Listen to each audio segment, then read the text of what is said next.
it's painful if you don't do nothing about it. It's painful when you do something about it. But the thing is, when you're doing something about it, at the end of that pain, there's a reward. You come out the other side. It doesn't stay the same. So you've got to, you've got to believe in yourself, basically. You have to believe in yourself. And gentlemen, there, please. I think you kind of answered my question. I was going to say, how did you restore your self-belief? Yeah, it's just persistence, really. I look back. It's a long time ago, but I look back. I just give, and my mom's religious. I would say, give God thanks. That I stayed on the right path. Because growing up here in East London, there's so many paths I could have taken. I could have said, well, stop working out in school. I'm going to crime, drugs, whatever. But my parents raised me strict, and they raised us righteous. So I wasn't going to do none of that. I'd rather starve than do anything dishonest. It was just a case of going for it and going for it. And I'm just grateful that I made it through. And what I can say to everybody is, you just keep trying. Now I do coaching with young people, volunteer, and that's what I do. And I love it. So thank you. I hope me sharing this journey helps. Thank you.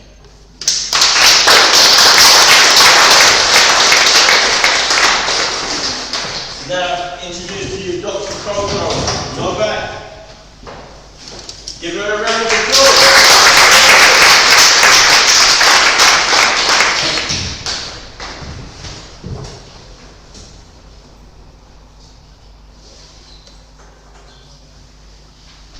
Hi everyone. My name is Coco. Thank you so much for coming, and thank you, Carl, for organising this quite unique event. You guys got a high standard today. Alright, it's kind of my first event of this kind, so it's really nice to get that invite. So let me introduce myself, and then of course I'll read something from the book, and then happy to answer any questions. So I have a PhD from biochemistry and molecular biology. And towards the end of my studies, I became pregnant with my first son, and then, despite having kind of like a potentially academic career, me, my partner, and the baby moved to Zurich for a while because my partner was there on a postdoc. And I always thought I would have my own company someday, but I never knew what I would do in life. And whilst living in Zurich, obviously I had a small baby and there was nothing much to do. I found this really cool baby store, and I'm originally from Slovenia, and we had none of those products in Slovenia, and they were so nice. And I thought, you know what, let me open a baby store with no business experience, no anything. So I found a few brands that I liked, I set up a deal with them, and we went back to Slovenia when my older son was about 7 months old at the time. And I opened up a baby store next to the main competitor in the country. And so I had that for 5 years. I had to go and do an MBA in between because I didn't know anything about economics, so I thought this is not great. And coming towards, when I had my business, which was fast growing, the deal was that my partner kind of takes care of the kids a little bit more whilst I focus on my business, and then if I close down the business, he can do whatever he wants and I'll take care of the kids when he does that thing. And so towards the recession in 2009, I closed down my company, and my now ex-partner by this time decided he wants to go back to London because he's originally from London.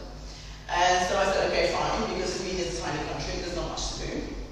And despite the fact that we were separated and broken up, we always remained amicable and friends, and it was actually very, very sad to see him go, especially as he had 2 boys by this time. So off he goes to London, he comes and goes to see the kids, and then I did part of my PhD here in London as well, and I've always wanted to live there. So one day I give him a call and say, listen, we're coming to London. You have to prepare and sort everything out for the kids to come. So we came to London in 2014, and basically I hated all the jobs that I did. I didn't really know what I wanted to do anymore, and I wasn't happy with anything. And so these career pivots are written in my book as well. And so I thought to myself, what do I really enjoy doing in life? And I thought the only thing that I really like is being on a tennis court and playing tennis. Who doesn't? So I thought, how would that ever help me in life? And then at the same time, 2 things happened. One of my coaches just kind of said, came to me and said, you could easily be a tennis coach. And I'm like, there's no way I could be a tennis coach. And he goes, yes, you could. And literally that same week, they put this guy to be my line manager at work. And I'm like, there is no way this guy's going to be my line manager at work. And so I'm like, this is not my life. And so that same evening, I came home and I signed up to the LTA website and to my level 1 coaching kind of degree, I guess. And so at 45, I became a level 3 tennis coach. I was by far the oldest one at the course. I think the next one down was maybe 28. So I hung out with this 19-year-old. We had a really good time. It was really fun. And so I think the point is really, if you want to do something in life, and even if you want to change your career to something dramatic, because when I came out that I want to be a tennis coach, everyone around me was like, oh, they just went quiet. They didn't even say no. They couldn't believe this was actually even happening. However, I have to say I have never been happier since. I love my tennis coaching career. I also manage a tennis venue, and so I'm living kind of the best of both worlds, managing and also playing tennis. It's great, because I think I have a slight touch of ADHD, so it's great that I'm out of the office half the day and doing something else. So how did this book come about? So I've been living here permanently about 10 years, and I'll read some stuff so you know why I'm single. I'm too tired to mingle. Obviously, those of you who have kids that are single know. I understand. But how I came about to writing this book, I always thought I would write a book, but I never kind of knew when or how or what would it be. And so I think it was January or February last year. I was at a friend's place for brunch, and I was telling her some stories from my work and some stuff, and she's like, you should definitely have a podcast, because it was also funny.